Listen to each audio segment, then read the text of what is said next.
ಒಂದು ಕಾರ್ಯಕ್ರಮದಲ್ಲಿ ಸರ್ಕಾರದ ಬಳಿ ಮತ್ತು ನಮ್ಮ ಬಳಿ ಸಿದ್ದರಾಮಯ್ಯ ಹಾಗೂ ನಮ್ಮ ಬಳಿ ಅನುದಾನ ಇಲ್ಲ ಅಂತ ಹೇಳಿಕೆಯನ್ನು ಕೊಟ್ಟಿದ್ದಾರೆ ಸರ್.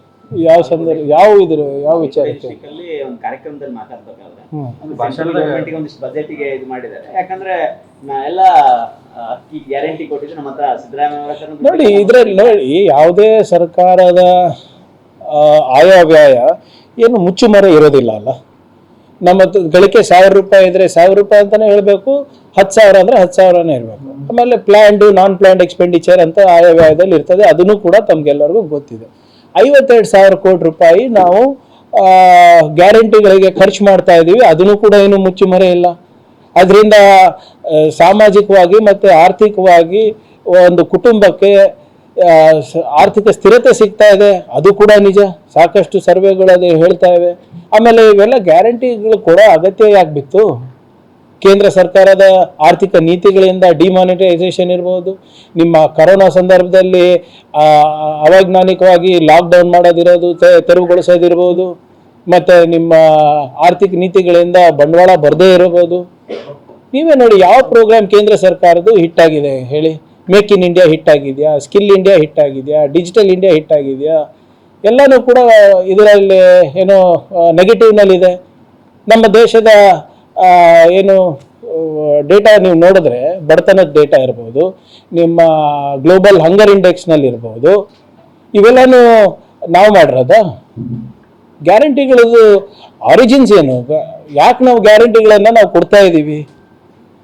ಯಾಕಂದರೆ ಭಾಳಷ್ಟು ಏನು ಇನ್ನು ಈ ರಾಷ್ಟ್ರದ ಆರ್ಥಿಕ ಪರಿಸ್ಥಿತಿ ಅಥವಾ ಆರ್ಥಿಕ ನೀತಿಗಳಿಂದ ಇವೆಲ್ಲ ಆಗ್ತಾ ಇವೆ. ನಾವು ಈಗ ಕರ್ನಾಟಕ, ತಮಿಳುನಾಡು, ಕೇರಳ, ಆಂಧ್ರ ಪ್ರದೇಶ, ತೆಲಂಗಾಣ, ಮಹಾರಾಷ್ಟ್ರ, ಇವು ನಾಲ್ಕೈದು ರಾಜ್ಯಗಳಿಂದ 50%ಗಿಂತ ಹೆಚ್ಚು GDP ಬರ್ತಾ ಇದೆ. ಒಂದು ಕಡೆ ನಾವು ಆರ್ಥಿಕ ಇಂಜಿನ್ಗಳು ಹೌದು, ಇನ್ನೊಂದು ಕಡೆ ನಾವು ಇದನ್ನು ಬ್ಯಾಲೆನ್ಸ್ ಮಾಡಬೇಕಲ್ಲ. ಸೊ ಆಯವ್ಯಯ ಏನಿದೆ, ಅದೇನು ಮುಚ್ಚುಮರೆ ಏನಿದೆ ಅದರಲ್ಲಿ? ನಾವು ಒಂದು ಕಡೆ ನಾವು ತಗೋಬೇಕಾದ್ರೆ ಇನ್ನೊಂದು ಕಡೆ ಏನೋ ಹೆಚ್ಚು ಮಾಡಬೇಕಾಗ್ತದೆ ಅಥವಾ ಕಟ್ ಮಾಡಬೇಕಾಗ್ತದೆ. There is nothing like that. ಅದಕ್ಕೆ ನಮ್ಗೆ ಫ್ಲೆಕ್ಸಿಬಿಲಿಟಿ ಕೊಟ್ಟಿದ್ದಾರಲ್ಲ ಸರ್ಕಾರದವರು. ಇವಾಗ ನನ್ನ ಇಲಾಖೆಯಿಂದ ತಗೊಳ್ಳಿ, ಕಲ್ಯಾಣ ಪಥ ಆಗ್ತಾ ಇದೆಯಾ? ಪ್ರಗತಿ ಪಥ ಆಗಿದೆಯಾ? ನನಗೆ ನಮ್ಮ ಇತಿಹಾಸದಲ್ಲಿ ಯಾವುದಾದ್ರು ಒಂದು ಉದಾಹರಣೆ ಕೊಟ್ಬಿಡಿ, ಎಲ್ಲಿ 8,500 ಕಿಲೋಮೀಟರ್ ಗ್ರಾಮೀಣ ರಸ್ತೆ ನಾವು ಮಾಡ್ತಾ ಇದ್ವಿ ಅಪ್ಪ. JJMನಲ್ಲಿ 30,000 ಕೋಟಿ ರೂಪಾಯಿನ ನಾವು ಖರ್ಚು ಮಾಡ್ತಾ ಇದ್ದೀವಿ. ಕೇಂದ್ರ ಸರ್ಕಾರದ ಒಂದು 28,000 ಪಾಲಿದೆ. ಇದರಲ್ಲಿ ಯಾವುದಕ್ಕೂ ಕಮ್ಮಿ ಆಗ್ತಾ ಇಲ್ಲ. ಹೌದು, ಎಲ್ಲರದ್ದು ನಿರೀಕ್ಷೆ ಏನಿರ್ತದೆ. ನಾನು ಆಸ್ ಎ ಚಿತ್ತಾಪುರ MLA, ನನ್ನ ನಿರೀಕ್ಷೆ ಏನು? ನಾನು ಆದಷ್ಟು ಬಜೆಟ್ ನನ್ನ ಕ್ಷೇತ್ರಕ್ಕೆ ತಗೊಂಡು ಹೋಗಬೇಕು. ನನಗೆ ಏನು 50 ಕೋಟಿ ರೂಪಾಯಿ ನನಗೆ KKRDB ಬಂದರೆ ನನಗೆ 100 ಕೋಟಿ ರೂಪಾಯಿ ತೊಗೊಂಡು ಹೋಗೋ ನಂದು ಹಂಬಲ ಇರ್ತದೆ.